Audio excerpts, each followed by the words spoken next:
under 5,000 votes margin. But the Congress's gain has largely come from the loss of the JDS.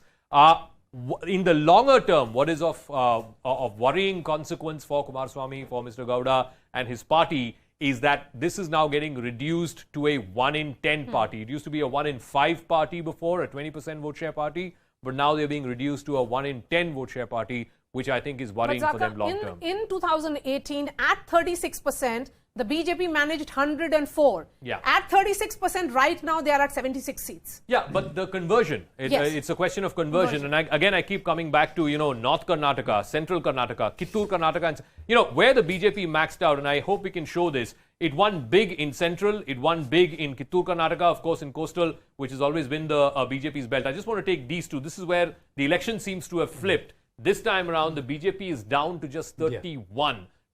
Down 23 from last time. The Congress gaining 21 of those 23 losses. The Congress had 45 out of these 80 seats. This is this whole belt, from Shimoga, Chitradurga, all the way up to Hubli, Dharwad, and then all the way to Belgaum, Bagalkot, Bijapur. This belt, where just look at the you see blues here, you see blues here. Look at how it was in 2018.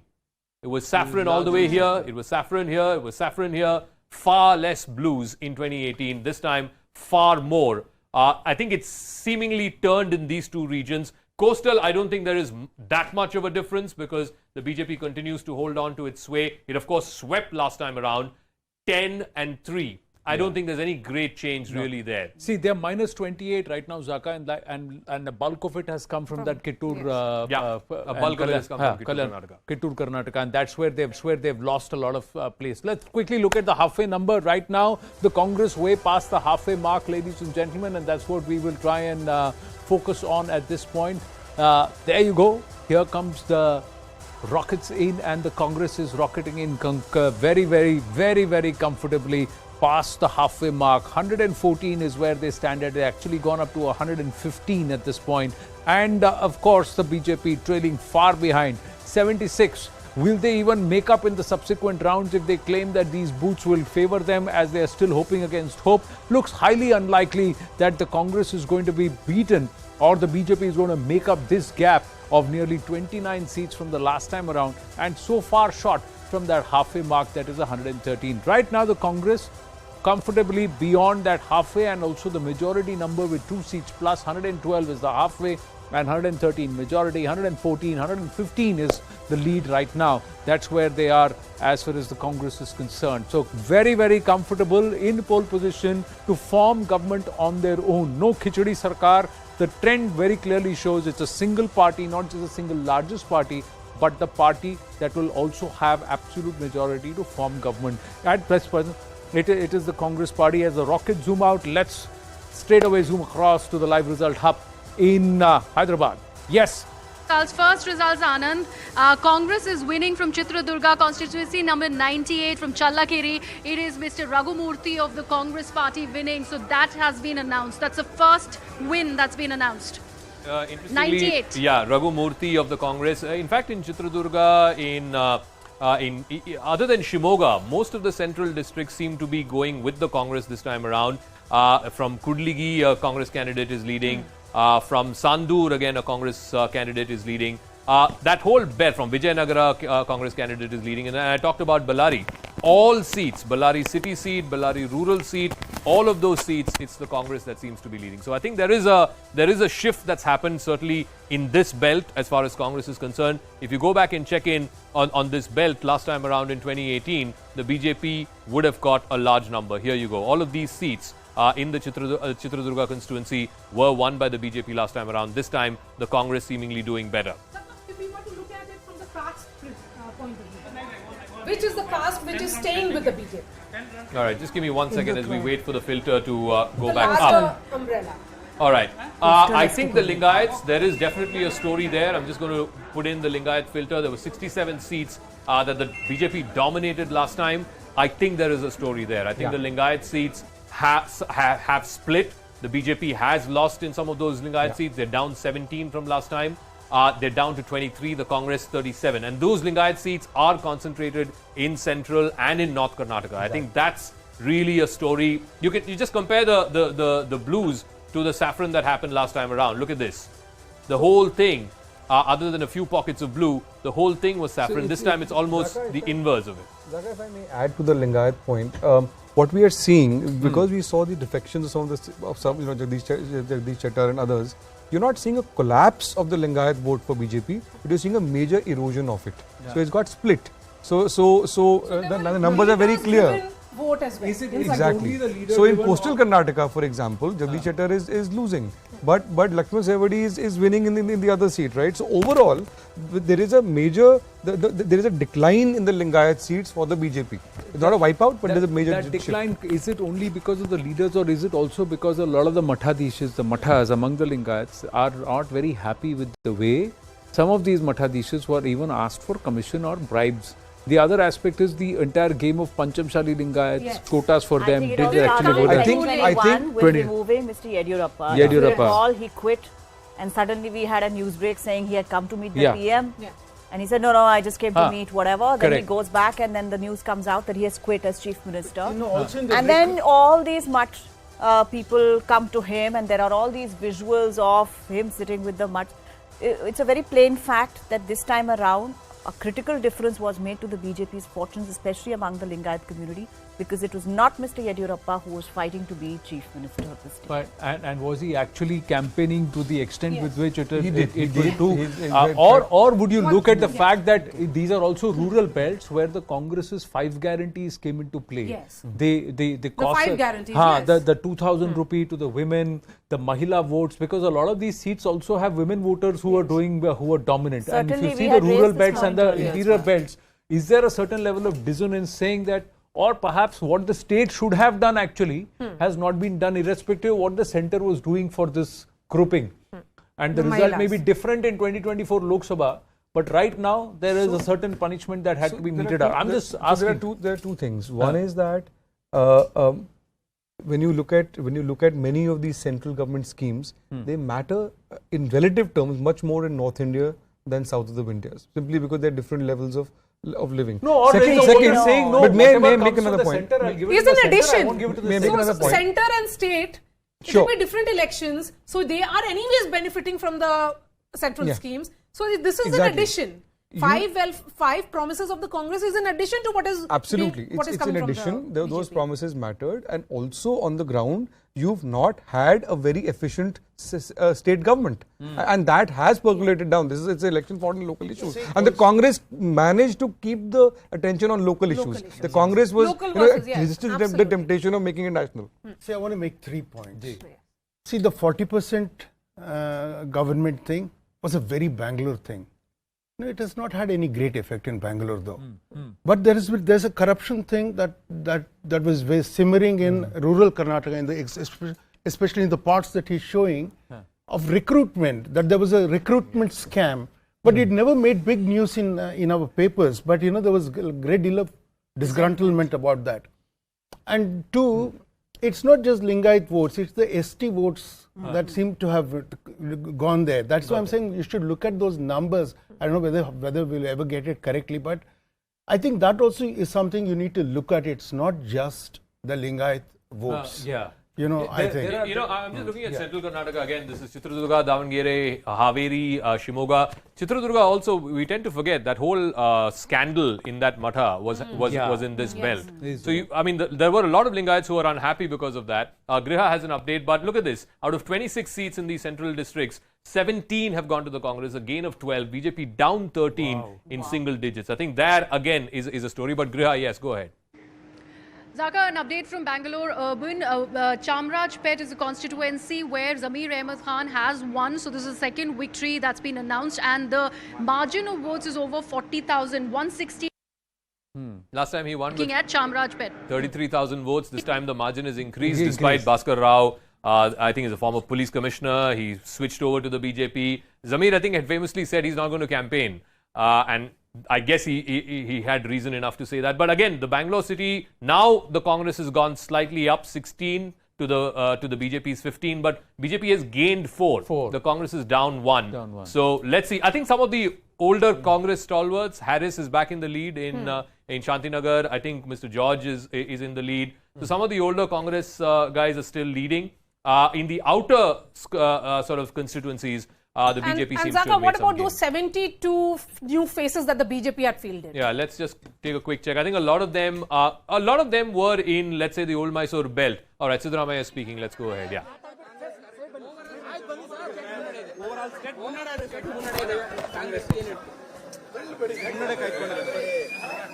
Congress ಪಕ್ಷ ನಮ್ಮ ಅನಿಸಿಕೆಯಂತೆ ನಮ್ಮ ಲೆಕ್ಕಾಚಾರದಂತೆ ಮುನ್ನಡೆಯನ್ನು ಸಾಧಿಸಿದೆ. ನಾವು ಬಿಜೆಪಿಗೆ 65-70 ಬರ್ಬೋದು ಅಂತ ಲೆಕ್ಕ ಹಾಕೊಂಡಿದ್ದು. ಆ ಥರನೇ ಟ್ರೆಂಡ್ ಇದೆ. ಈಗ ನಾವು 120ಕ್ಕಿಂತ ಜಾಸ್ತಿ ಬರ್ತೀವಿ ಅಂತ ಹೇಳಿದ್ದು, ಅದೇ ತರ ಟ್ರೆಂಡ್ ಇದೆ. ಜೆಡಿಎಸ್ 25-26 ಬರ್ಬೋದು ಅಂತ. Out of 75, ಟ್ರೆಂಡ್ ಇದೆ. Congress 144. Congress party But then a lot of these new faces. 120 ಮೇಲೆ ಸ್ಥಾನಗಳನ್ನು ತಗೊಂಡು ಗೆಲ್ತದೆ. ಈಗ ಇನಿಷಿಯಲ್ ಸ್ಟೇಜ್ ಇನ್ನ 5 ರೌಂಡ್ 6 ರೌಂಡ್ 7 ರೌಂಡ್ ಹಿಂಗೆಲ್ಲ ಆಗಿದ್ದಾವೆ. ಇನ್ನು ಜಾಸ್ತಿ ರೌಂಡ್ಗಳಾಗಬೇಕು. The JDS and what was predicted with the JDS, it is somewhere around that. This is 5-6 rounds, 117 seats for the Congress. This should get further consolidated is what his point is. ಸ್ವಂತ ಶಕ್ತಿ ಮೇಲೆ ಅಧಿಕಾರಕ್ಕೆ ಬರ್ತದೆ. ವರ್ಣದಲ್ಲಿ ಈಗ 3 round 4 round ಆಗಿದೆ. 8,000 lead ಇದೆ. Now he's talking about his own constituency. About 4 rounds of counting has happened in Varuna, and he says he'll win much more comfortably. The lead will get consolidated. ಸೋಮಣ್ಣವರು 2 ಕ್ಷೇತ್ರಗಳಲ್ಲಿ ಸೋಲ್ತಾರೆ. ವರ್ಣದಲ್ಲೂ ಸೋಲ್ತಾರೆ, ಚಾಮರಾಜನಗರದಲ್ಲೂ ಸೋಲ್ತಾರೆ.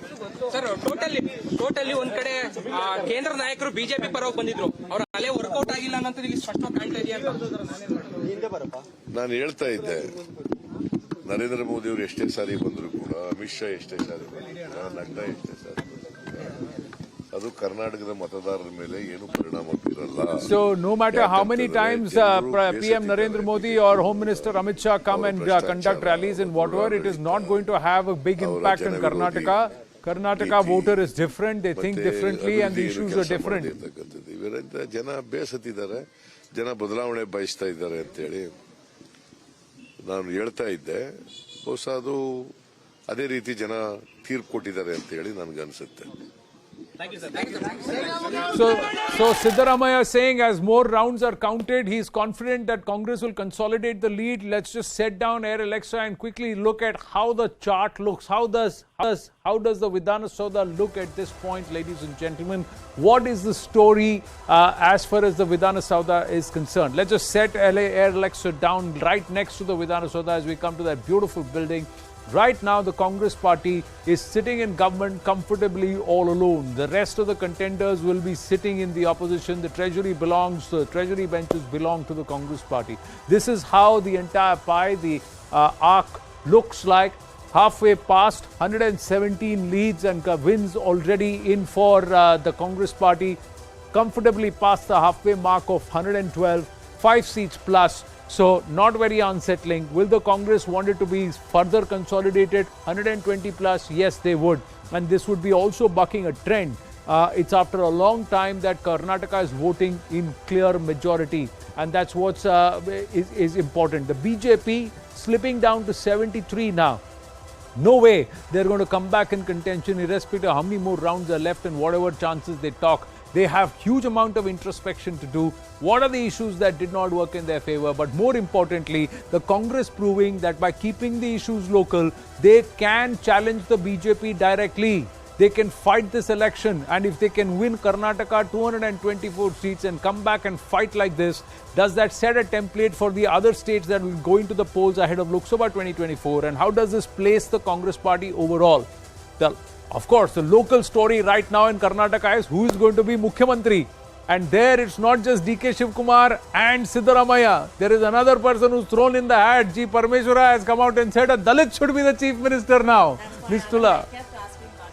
Please find out how he's doing, from your colleague there, how he's doing in terms of his lead and etc. Because he has always maintained that Karnataka deserves a Dalit chief minister at this point. And there has been a huge Dalit consolidation and ST consolidation for the Congress in these elections, and therefore he feels that it's the right time to stake. You know, the buzz in Bangalore was that Mr. Parmeshwara is doing this at the behest of someone else. He's being sort of propped up by somebody else for this whole narrative of, you know, the first Dalit Chief Minister of Karnataka. But look, I think... No, but he said this before. So he has. New. Even during the campaign, he said this. No, even previous before, years. Even before that. He's been saying it for a long time, and he has been Deputy Chief Minister under correct. Kumar Swamy. So sorry. Rajiv Pratap Rudy of the BJP is with us. Rajiv Pratap Rudy ji, namaste. Not a good day for the BJP. How do you do? The Congress seems to be not just in pole position, but absolute majority in Karnataka. Well, I've been going through all the channels, and it has been there. It looks like they have a marginal advantage. But I still, as a politician, as a representative of the BJP, would like to hold back for a few more hours. Having said that, most of you are talking in one direction. Of course, I appreciate that. But there are other channels also contemplating, and then we cannot write off JDS, we cannot write off BJP's better performance. So I'll prefer waiting than commenting, because. But this lead is so far open, Rajiv ji. It's so far open. 118 seatons mein some wins confirmed for the Congress party already. The BJP is at 72 leads right now. Do you really believe that there can be a comeback possible with about 5 to 6 rounds more of counting to go? You see, I've been contesting elections for a very long time, and that's why I always reserve my opinion. My excitement or my failures or my defeat, I do not come back to it as fast as most of you would be doing it. Because for you, it's of course a very exciting, for the viewers, of course, it's very exciting. It's like a match which has to end with few balls. But for me, it is always wait and watch, and then we conclude. And then we have things to say after that. So please excuse me as far as claiming a victory or claiming a defeat. But looking at the trends, Rajiv Rudy ji, see, rural Karnataka, core belt of Lingayats, and even the tribal dominated seats, all these are swinging towards the Congress party. So I'm not talking... कुछ तो अध्ययन करना होगा sir. मैं अध्ययन करने के लिए यहाँ नहीं बैठा हूँ, और ये मैं बिल्कुल स्पष्ट रूप से आपको कह रहा हूँ कि मैं अध्ययन करने के लिए यहाँ नहीं बैठा हूँ. चुनाव हो चुके हैं, परिणाम आ जाएंगे 2 घंटे के बाद. आप प्रत्यक्ष रूप से मुझसे पूछ लीजिएगा कि परिणाम क्या हुआ, नहीं हुआ, और क्यों नहीं हुआ, और क्या होना चाहिए था, और क्या करना चाहिए. जो रुझान है, इस पर सभी विश्लेषण पर हम आ जाएंगे. But the point which you are saying is that you are asking me to admit defeat. No, I'm not asking you to admit defeat. I'm looking at it and saying, is this not below par for the BJP? You have the entire freedom. You have the entire freedom to discuss and tell me that, look, watch out. It's dangerous ahead. I'm watching out. I'm listening to all of you. I've been listening to all the channels. And there has been ups and downs. Of course, I see on the figures which is rolling out on your screen. Yeah. You are 118, BJP is 72. Others are 7. There is something with the JDS as well. So why can't we wait? And please carry on with your analysis of all the places which we have lost our victory. But we will wait and confine myself to the outcome, which will happen in about 2 hours from now. Rajiv Pratap Rudy ji, I wanted to know, when we look at these numbers, even if it is not as per your expectations, 72, is there a sense that perhaps that gamble that the BJP went for, which worked in multiple states, including Gujarat, did not work here because you went in and changed 72 of your faces and went for newer faces? That could have, been played differently because several veterans actually quit and went, jumped the ship. Well, that is a thing which I would love to discuss, and I would still say the elections were very localized. The state issues, the division of the voters, the rhetoric which was built up. We have to look into it. But I did see that it was a lot of polarization of a different kind. And there weren't any national issues involved as far as Karnataka was concerned. So it does happen in the states, and we have seen this happening in the states. When we talked about Gujarat, it was 100%, we would say, a nationalistic elections. And when we look at Karnataka, it was an election voiced at that point of time and that state. So there is a difference. And we are not seeing a national mandate for these elections. So that is one thing which actually has been obvious in this election. But you would also admit... This is my take on what you have said. You would also admit, Rajiv ji, that the fact is that when parties are able to keep the issues local, the BJP finds it difficult. And the Congress now has a handle to show that by keeping the issue local, they can get the better of the BJP. This could be a kind of analysis on your part. but we always want to make it a national campaign, and which of course is a larger and a more profiled campaign. But unfortunately, or the states do go for poised and pinpointed situations in the state, which we are seeing it. So every political party does have a strategy. I think Congress may have had a strategy, but at times it also doesn't work. And when local elections or the local politics aligns with the national politics, it becomes very different. And that is what I have been observing for a while. Yeah, another lesson perhaps for the BJP, as Rohan Gupta of the Congress party joins us, is that when you claim a double engine Sarkar, then both engines have to fire on full cylinders. So it can't just be the Prime Minister and the centre, the front engine. The rear engine also has to do well. Rajiv ji, would you agree? Rajiv Rudy ji, would you agree that when you claim a double engine Sarkar, then both engines have to fire on full cylinders? You're asking me? Yes, yes. You're asking me, Rudy here? Yes, Rajiv Rudy ji, yes. Yes, of course. And I think you have got you got it very correct. And then if there is a disconnect, because we have a huge momentum, as I can see, even I come from the state of Bihar. Despite all the changes which has happened politically in that state, we see a huge momentum when it comes to the Prime Minister. And I think the Prime Minister did extremely well in Karnataka. But maybe the rhetoric which was built up locally was far too strong for the national campaign, which could have been, because Karnataka we have seen has been a lot of BJP for a while now. So where was the miss? I will still not admit that there is a miss at this point of time, but this needs to be analyzed, and local politics did prevail. But I think the effect and the impact of Prime Minister and his visits and did work in a very big way. What you say that both the states and the center, where we have a national government and the state government as well, interestingly, have to align itself yes, for a larger purpose and a larger victory. Yes. So that may have been a miss, but it would be too early to analyze it as of now. Okay, Rohan Gupta of the Congress is also joining us. Rohan, the analysis certainly is, and as per the details that is coming in from our research team, that the Congress is actually sweeping the entire tribal dominated seats. I mean, 10 of them are being swept by the Congress party. What do you think is working for the Congress in the state of Karnataka? I have been in Karnataka for at least 45 years. One thing is very clear. BJP needs to understand that they cannot fight all the state elections like in Sabha style. You have to localize them. You cannot have same rhetoric, same issue, insult of Modi ji and all, because at the end of the day, you need to see what you have delivered to the state people in the state. See, you should not forget that BJP was in power in Karnataka for 5 years. For them, it was very easy. If they had worked on ground, it was very easy for them to communicate to people.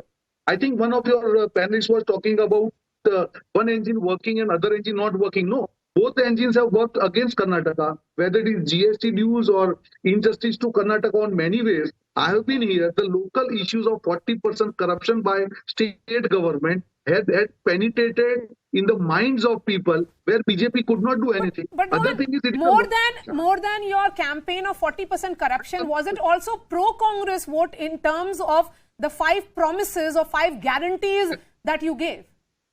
That was I was about to tell you that. At the same time, when people knew that it's a 40% corruption government, we ensured before 1 year that all our 5 guarantees, they penetrate well with the people. Okay, people are not happy with BJP, but what is the alternate? You cannot fight and win elections always on negative narrative. You have to give strong alternate to people of Karnataka. That's what we gave. We did press conferences of all our CMs there of the delivered scheme in their state. Suppose Gehlotji came, he spoke about what we delivered in Rajasthan. Chhattisgarh CM came, he spoke about Chhattisgarh. Himachal CM came, he told that he finished. Is that what worked? We'll have to wait and watch. But clearly, the Congress seems to has the edge. Not just edge; it's touching that 120 number at this point. It's 119, so comfortably above the halfway mark and majority. Just one aspect, big news coming through. Rohan Gupta, one second. There's just an update that the BJP has lost the Hassan seat. JDS's Swaroop has won. That means this was a gateway into the Gowda bastion. Between Revanna's wife and Kumaraswamy's candidate. Kumaraswamy's candidate, by the way, HP Swaroop. He's the guy who's won. the BJP was hoping to make inroads in this Hassan belt. But look at the JDS seats. I mean, this is Hassan, like I said, Swaroop has won by I think over 10,000 votes. Neighbouring constituency, Revanna's constituency, Hole Narsipur, he's currently leading there. Again, neighbouring constituency, Arkalgud, A. Manju is leading from the JDS. Krishnaraj Pet, H.T. Manju of the JDS is leading. C.N. Balkrishna of the JDS is leading from Shravanabelagola. So they've got 5 seats in this district where the JDS candidates have won. And I think the Hassan seat was a prestige fight. It was within the family, and it seems like Kumaraswamy's candidate has prevailed. So Congress 120, we've got Shankarana of the JDS, and we also have Harish Upadhyay with that update. So yeah, so just Harish, and then I'll bring it into the studio. Yes, Harish. So as Zaka was mentioning, clearly the BJP not able to win Hassan. Absolutely. Remember, Pritam Gowda was their hope. In fact, when we spoke to Mr. Amit Shah also, he said they're hoping to increase the number of seats in Hassan, and Hassan city was their gateway for this Gowda bastion, but they've lost that seat. There was a fight within the family itself. Remember, Kumaraswamy was backing Swaroop, Revanna was backing his wife, saying that it should go to Bhavani Revanna there. Finally, Deve Gowda deciding that it will go to the local candidate Swaroop. Swaroop then getting the support of Kumaraswamy, and now he is likely to win this by around 8,000 votes. And that's a huge defeat for Pritam Gowda. Even Mr. Amit Shah had campaigned there. The BJP had excessively focused on Old Mysuru. Mandya and Hassan were 2 crucial regions. And both these places, they haven't made any gains. In fact, they've lost the seat in... 40 seats plus from 2018 for the Congress. In fact, more than 40 seats, because if they were down, they were defections, they lost ground, but they've made such phenomenal ground. Now it's 119, 120. That's where the leads are. Just bringing it back, Shankar.